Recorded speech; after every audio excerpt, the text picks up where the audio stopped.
जनक पेशे से एक बहुत अच्छी वकील थी, लेकिन कहते हैं ना, बहू कितनी भी बड़ी तोप क्यों ना हो, सास के सामने तो भीगी बिल्ली ही होती है। अरे जनक, क्या बात है। आज रोटी नहीं मिली अभी तक।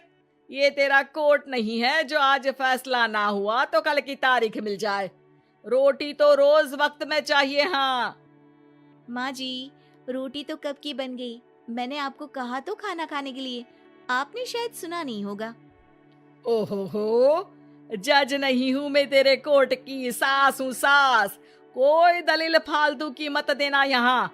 बहुत जानती हूँ मैं इन वकीलों को। अपनी बात ऊपर रखने के लिए झूठ बोलने में जरा भी नहीं सोचते। तभी वहां जनक के ससुर आ जाते हैं। अरे भाग्यवान, क्यों बेचारी के काम को कोसती रहती है हमेशा। मैं भी तो था वहां जब ये आई थी तुझे रोटी खाने को बुलाने के लिए। सास को तो अब गुस्सा आ जाता है कि कैसे किसी ने बहू की साइड ले ली। अरे वाह जी वाह, वो तो मैं जानती थी कि कोई ना कोई गवाह तो ये पेश कर ही देगी। पर मैं तो अब सीधा खाना खाकर सोने जाऊंगी। मुझे आदत नहीं है किसी से बहसा बहसी करने की।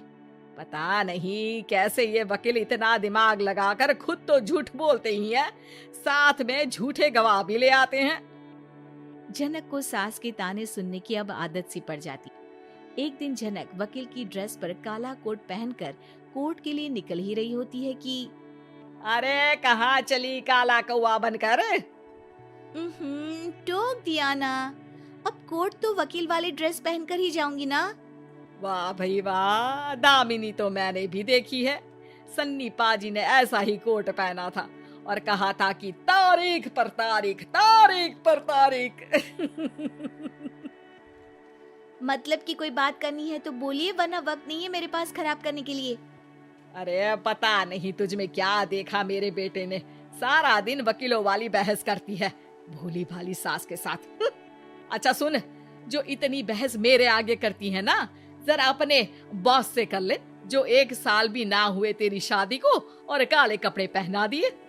अंदर जा और लाल कोट पहन कर आ, पता तो चले कि नई नवेली शादी हुई है।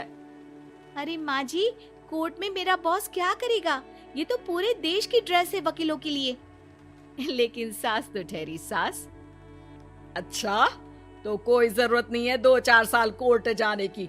शादी थोड़ी पुरानी हो जाए तब इजाजत दे दूंगी मैं तुझे काले कपड़े पहनने की। अब क्या था, मन मारकर जनक को लाल रंग का कोट पहनकर कोर्ट जाना पड़ता है।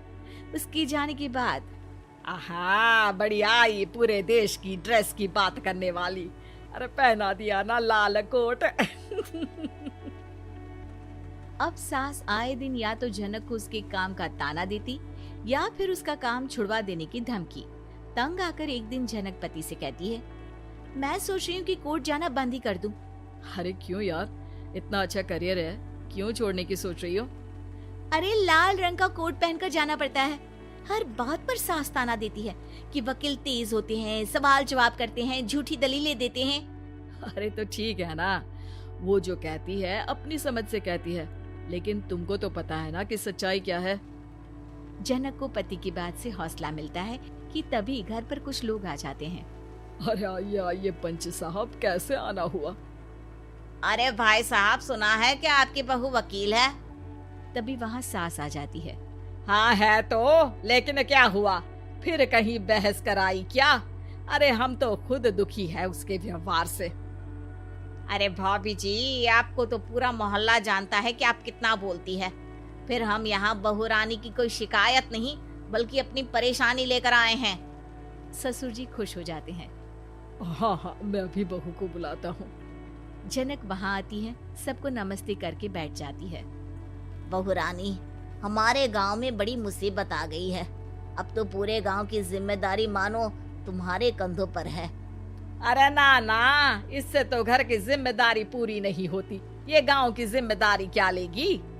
भाभी जी आप चुप हो जाओ, यहाँ पढ़े लिखे लोगों की बात हो रही है। आप जाओ, जरा रसोई से सबके लिए चाय लेकर आओ।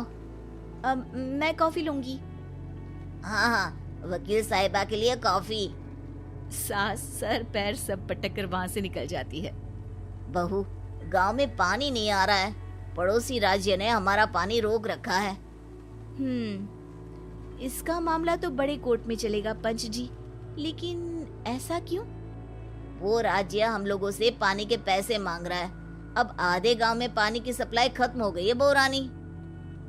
अच्छा पंच साहब, बात गांव की है तो मैं जरूर केस लड़ूंगी। यहाँ एक बार फिर सास की एंट्री हो जाती है। अरे वाह जी वाह, ये काम करवा लो, आप हमारी बहू से बहुत अच्छा करती है। मैं हूँ सीधी सादी सास। इस लड़की ने कैसे लड़ लड़ कर मुझे साइड कर रखा है, ये तो अब आपको पता चल ही जाएगा। अरे भाभी जी, आपकी आवाज तो पूरे गांव को सुनाई पड़ती है जब आप बहू रानी को सुंदर वचन सुना रही होती हैं। अरे वकील बहू मिली है, फक्र करो फक्र। हाँ जी हाँ, सारी फकर तो हम लोग ही करें।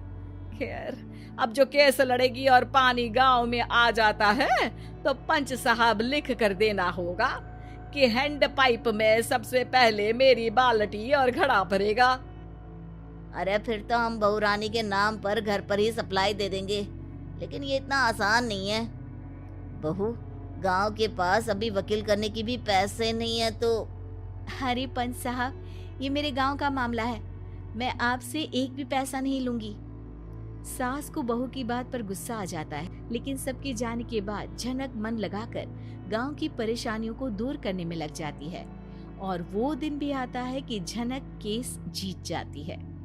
अरे आज तो प्लम्बर आकर घर तक पाइप लगा गया है।